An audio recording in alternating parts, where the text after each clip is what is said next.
नमस्कार, मैं जितेंद्र चतुर्वेदी। आखिर क्या वजह है कि नरेंद्र मोदी की अगुवाई वाली सरकार राहुल गांधी को बचा रही है? ये जो सवाल है वो अनायास नहीं उठा है, इसके उठने की वजह है क्या है उस पर हम लोग चर्चा करेंगे। साथ ही साथ इसका जो पॉलिटिकल फॉल आउट है उस पर भी बात करना बहुत जरूरी है, क्योंकि बीजेपी के पक्ष में जो एक लामबंदी हुई है उस लामबंदी के पीछे कई कारण रहे, जिसमें एक हिंदुत्व भी है, लेकिन उसका एक कारण कांग्रेस के भ्रष्टाचार के खिलाफ बीजेपी ने जो बिगुल फूंका था वो भी है। और उसमें भी खास तौर से कांग्रेस के आला कमान के खिलाफ जो एक तरह से मुहिम चलाई गई, उसने एक बड़ी आबादी को बीजेपी के पीछे, नरेंद्र मोदी के पीछे खड़ा किया। इसलिए इसका राजनीतिक नफा नुकसान जानना बहुत जरूरी है, खास तौर से तब जब नरेंद्र मोदी की अगुवाई वाली सरकार झंझावातों में जूझ रही हो। जिस तरीके से यूजीसी गाइडलाइन वाला मामला उठा है और तूल पकड़ रहा है, उसने सरकार के लिए एक समस्या खड़ी कर दी है। इस पृष्ठभूमि में राहुल गांधी और जो इसका पॉलिटिकल फॉल आउट है उस पर चर्चा करना बहुत जरूरी हो जाता है। तो शुरुआत इससे करते हैं कि आखिर में इस तरह की धारणा क्यों बन रही है कि साहब सरकार जो है राहुल गांधी पर कोई कार्रवाई नहीं करना चाहती। इस धारणा के बढ़ने के पीछे का पहला और जो सबसे बड़ा कारण है वो राहुल गांधी की नागरिकता वाला मसला है। 28 जनवरी को उसका वर्डिक्ट आना था, वर्डिक्ट आया और विघ्नेश शिशिर की याचिका को खारिज कर दिया गया। यह बहुत बड़ी बात है। वो मुद्दा, जिस मुद्दे को लेकर सुब्रमण्यम स्वामी मुहिम चला रहे थे, बाकायदे उन्होंने होम मिनिस्ट्री को पत्र लिखा था और उसके बाद में विघ्नेश शिशिर ने 2014 के लोकसभा चुनाव के नतीजों के बाद इलाहाबाद हाई कोर्ट में गुहार लगाई। काफी मशक्कत के बाद उनकी जो याचिका है उसको एक्सेप्ट किया गया और गृह मंत्रालय से पूछा गया कि साहब डिटेल दीजिए राहुल गांधी की सिटीजनशिप को लेके। गृह मंत्रालय आनाकानी करता रहा। इलाहाबाद हाई कोर्ट ने कहा कि हमको एक तय समय सीमा दीजिए भाई, कि इतने दिनों में आप जो है लाकर बता देंगे, स्पष्ट कर देंगे कि ये जो आरोप इनके ऊपर लग रहे हैं वो सही है या गलत है। साहब कोई समय सीमा गृह मंत्रालय नहीं दे पाया। प्रश्न यह है कि गृह मंत्रालय ये बताने से टाल मटोल क्यों कर रहा है। स्पष्ट हो जाए कि राहुल गांधी के ऊपर जो आरोप लगे हैं वो आरोप सच्चे हैं या झूठे हैं। सच्चे हैं तो फिर कोई दिक्कत नहीं, झूठे हैं तब तो मामला बहुत गंभीर है। दोनों ही परिस्थितियों में ये जो सच है वो देश को जानने का अधिकार है। अब उसमें एक तर्क दिया जाता है कि राहुल गांधी को बता देना चाहिए। भाई राहुल गांधी नहीं बता रहे हैं तो ये तो सरकार की जिम्मेदारी है ना, कि अगर किसी चीज को छुपाया जा रहा है तो सरकार उसे उजागर करे। इस मामले में इलाहाबाद हाई कोर्ट के कहने के बाद भी कोई टाइम ड्यूरेशन नहीं दिया गया। तो खैर, तो कोर्ट ने कहा कि हम याचिका खारिज नहीं कर रहे हैं, आपको जहां जाना हुआ जाए, यानी विघ्नेश शिशिर से। विघ्नेश शिशिर ने फिर जो है कागज वागज जुटाए और उन्होंने तो यहां तक दावा किया कि उनके पास बहुत सनसनीखेज दस्तावेज हैं, जिन दस्तावेजों के आधार पर न सिर्फ राहुल गांधी की सदस्यता जा सकती है बल्कि उनकी नागरिकता वाला मसला भी साफ हो सकता है। लेकिन साहब याचिका ही खारिज हो गई तो क्या साफ होगा और क्या बचा रहेगा? जाहिर सी बात है उसमें उसका जो पूरी विघ्नेश शिशिर ने लड़ाई लड़ी वो सिफर हो गई। तो सवाल उठता है कि इस नागरिकता वाले मसले पर सरकार खुलकर साफ क्यों नहीं कर देती है। वो ये बता दे कि भाई हाँ, सुरक्षा कारणों से राहुल गांधी को जो है इस तरह का प्रिविलेज दिया गया था, या फिर राहुल गांधी देश को गुमराह कर रहे हैं, इतना ही तो बताना है। जब ये नहीं बताया जाता है तब संदेह पैदा होता है कि आखिर में क्यों नहीं कोई कार्रवाई की जा रही है। फिर आप नेशनल हेराल्ड का मामला लीजिए। नेशनल हेराल्ड के मामले में यह माना जा रहा था कि साहब बस अब जो है ईडी की कार्रवाई शुरू होगी और इन लोगों को सीधा सीधा जो है वो जेल भेजा जाएगा। लेकिन साहब वहां देखिए, वहां तो बात ही नहीं बनी। जो चार्जशीट दाखिल की ईडी ने, उस चार्जशीट का संज्ञान लेने से अदालत ने मना कर दिया। अब उसमें कहा जाएगा कि नहीं साहब ये तो जो है कोर्ट ने किया। मसला कोर्ट ने किया या नहीं है, मसला ये है कि जब एफआईआर वाला भी रूल है, नियम कानून है, तो उस नियम कानून का पालन क्यों नहीं किया गया। हालांकि यह मामला अभी दिल्ली हाई कोर्ट में चल रहा है, जो लोअर कोर्ट का फैसला है उसको चुनौती दी गई है। लेकिन बड़ा सवाल यह है कि इस तरह की चीजें हो सकती हैं, इस तरह की चीजों की संभावना है, यह सरकार को इसका अंदाजा नहीं था।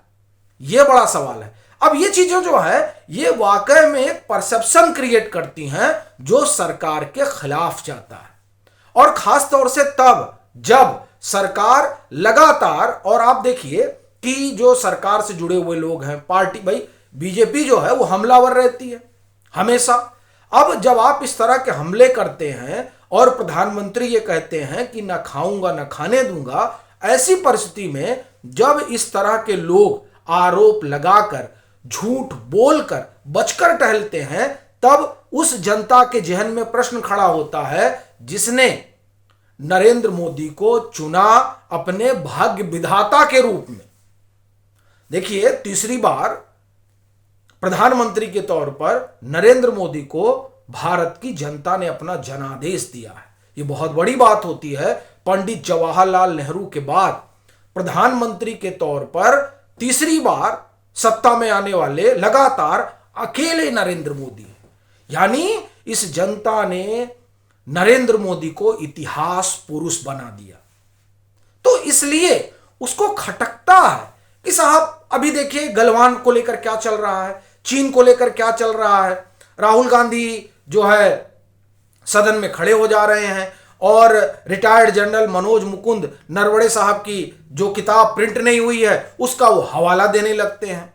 अभी तो जब हम आपसे बात कर रहे हैं तब कुछ तस्वीरों तो ये भी आ रही है कि किताब ही लेकर खड़े हो गए, जबकि उसको प्रिंट करने की अनुमति जो है वो सरकार ने नहीं दी है।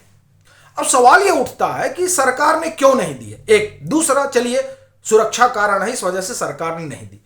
तो बड़ी चीज ये है कि फिर राहुल गांधी को बोलने दीजिए, क्योंकि जब आप राहुल गांधी को नहीं बोलने देते हैं तो इससे लोगों में उत्सुकता जगती है कि आखिर में ऐसा क्या है जो छुपाया जा रहा है। जबकि सेवानिवृत्त जनरल नरवणे साहब ने स्पष्ट कर दिया कि हमारी 1 इंच जमीन कहीं इधर उधर नहीं गई है।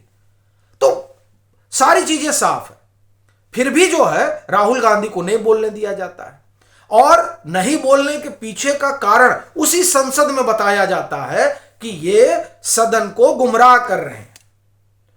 अगर वो सदन को गुमराह कर रहे हैं और लोकसभा स्पीकर ये कह रहे हैं कि ये नियम का पालन नहीं कर रहे हैं, तो साहब बाहर करिए इनको। और ये देखिए, ये पहली बार नहीं हुआ है। इसके पीछे भी जब जब आप एक तरह से कहें कि संसद का सत्र शुरू हुआ है तो तमाम तरह की बातें जो है वो राहुल गांधी ने कही हैं। कई एक मामलों में तो निशिकांत दुबे ने उनको झूठा साबित किया है, और बाकायदे डाटा के साथ। तब प्रश्न यह उठता है कि साहब आप विशेषाधिकार हनन का नोटिस भेजिए और उसके तहत कार्रवाई होती है, उसमें सदस्यता तक जा सकती है। तो फिर इस तरह का एक्शन राहुल गांधी पर क्यों नहीं लिया जाता है। अब उसमें एक तर्क यह दिया जाता है कि साहब यही तो स्टार प्रचारक हैं। प्रश्न यह है कि क्या, यानी स्टार प्रचारक का मतलब बीजेपी के स्टार प्रचारक, यानी जो कहा जाता है वो वाकई में बड़ा हास्यास्पद है कि साहब राहुल गांधी के बने रहने से बीजेपी की जो है की समस्या कम है। इसका मतलब यह हुआ कि आप प्रधानमंत्री को ही कम करके आंक रहे हैं। यह आप ध्यान रखिएगा, क्योंकि आप सदन में देखिए तो सदन में पीएम राहुल गांधी का नाम नहीं लेते हैं। एक और दूसरा, जब भी राहुल गांधी कुछ बोलते हैं तो पीएम उसका जवाब नहीं देते, उसका जवाब देने के लिए और मंत्रियों को खड़ा किया जाता है। इसका मतलब यह हो गया कि देखिए, पीएम अपनी लोकप्रियता के चरम पर है और उसमें राहुल गांधी दूर दूर तक कहीं नहीं ठहरते। तब जो समर्थक है वो ये कहता है कि नहीं साहब, इसलिए राहुल गांधी को बने रहना है। क्यों? क्योंकि वो जो है बीजेपी के प्रचारक हैं और उनकी वजह से ही बीजेपी की का रास्ता सहज हो जाता है। तो आप बीजेपी को भी कम करके आंकते हैं और प्रधानमंत्री को भी कम करके आंकते हैं। इसलिए इस तरह के तर्क का तो कोई मतलब नहीं है। बड़ी चीज ये है कि इनके ऊपर कार्रवाई होनी चाहिए, जिस तरह की चीजें ये आगे बढ़ा रहे हैं। और अगर नहीं होती है, जो देखिए एक सवाल उठता है कि साहब 10 साल से हैं आप सरकार में, रॉबर्ट वाड्रा के ऊपर कुछ नहीं हुआ, नेशनल हेराल्ड में कुछ नहीं हुआ, राहुल गांधी तमाम सारी बातें करते हैं उस पर कुछ नहीं हुआ, इनकी नागरिकता वाले मसले पर कुछ नहीं हुआ। तब प्रश्न ये उठता है कि जो जनता आपके पीछे खड़ी हुई थी कि साहब आप कोई एक्शन लेंगे, जब एक्शन नहीं ले रहे हैं तो इससे एक ही धारणा पैदा होती है कि भैया ये क्या वजह है, क्या ये सिर्फ एक पॉलिटिकल मुद्दा बनाया गया था और इसमें कोई भी आप एक तरह से कहें कि तत्व नहीं है, यानी कोई मामला ही नहीं, सिर्फ मामला राजनीति के अनुसार बना लिया गया था। ये जो सवाल है, इस तरह के सवाल सरकार के और बीजेपी के नैरेटिव को कमजोर करते हैं। और आप देखिए पिछले कुछ दिनों से भाजपा नैरेटिव में पिछड़ रही है, उसका कारण यही है क्योंकि अब जो है ना साहब सवाल हो रहा है और ये जो सवाल है वो सवाल सरकार को परेशान करेगा। इसलिए मेरा अभी भी मानना है कि प्रधानमंत्री नरेंद्र मोदी की जो अपनी लोकप्रियता है, उस लोकप्रियता के लिहाज से जो कानून सम्मत चीजें हैं वो की जानी चाहिए और राहुल गांधी को यूं नहीं छोड़ा जाना चाहिए। बाकी आपकी अपनी क्या राय है, जरूर साझा करिएगा।